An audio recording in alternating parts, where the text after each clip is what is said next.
A lo largo de nuestra historia, la arquitectura ha evolucionado en diversos aspectos, desde el por qué construir hasta los diferentes materiales y sistemas constructivos utilizados.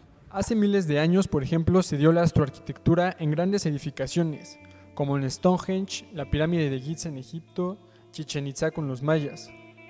Por otro lado, los griegos dedicaban cada uno de sus templos a sus múltiples dioses. Tenemos el ejemplo del Partenón, el cual fue construido como agradecimiento de la ciudad de Atenas a los dioses por su victoria contra los persas.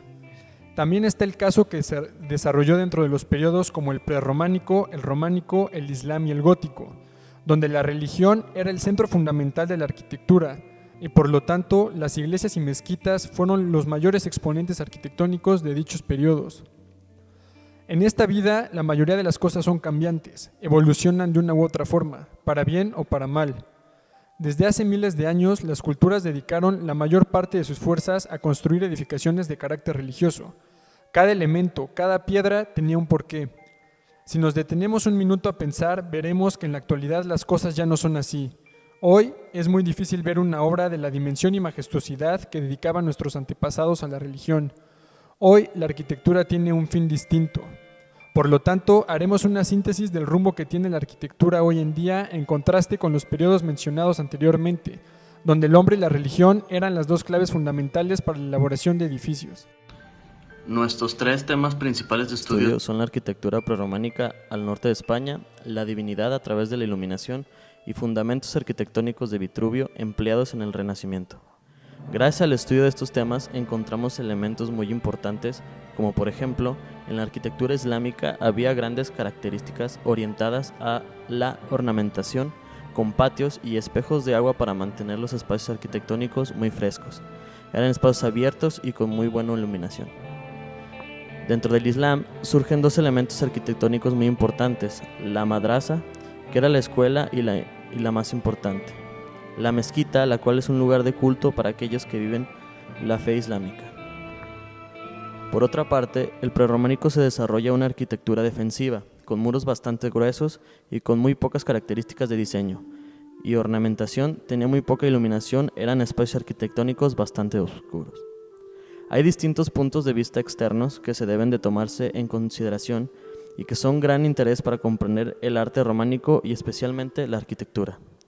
En los diferentes países, la arquitectura representa diversos mensajes dados por la sociedad.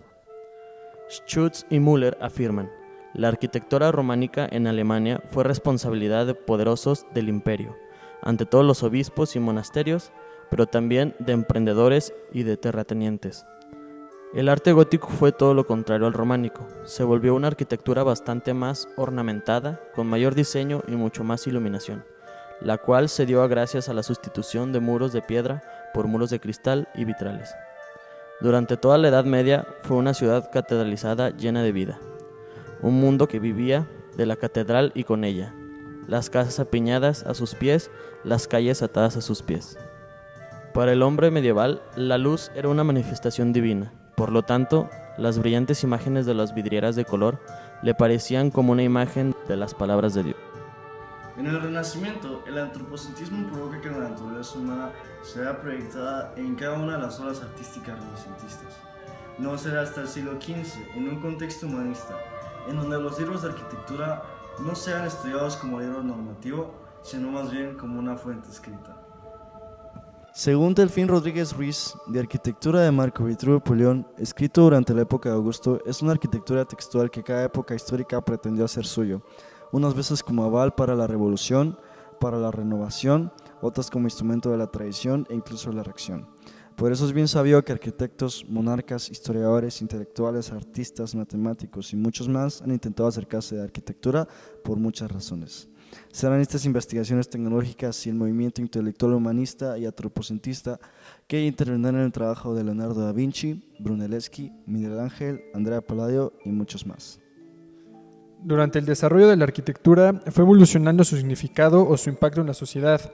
En la arquitectura románica, las construcciones de antes eran significado en la creación de lazos entre distintas sociedades, la alabanza hacia un dios o algo divino sobre nosotros y aspectos políticos, mientras que en la actualidad se ha abandonado la intención de construcción por algún motivo en específico.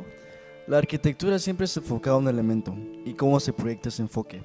Es decir, si se desea enfocar la grandeza de Dios o la divinidad o la religión, la proyección será entonces altura, grandeza o divinidad, a través de varios elementos que pueden lograr lo mismo, como torres, columnas, rosetones, vidrieras, etc. Por lo tanto, la arquitectura es una proyección de un contexto religioso, político o derivado.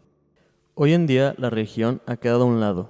Ahora la construcción y el diseño se basan en resolución de problemas tanto ambientales como de crecimiento poblacional o simplemente en darle un punto estético a una zona.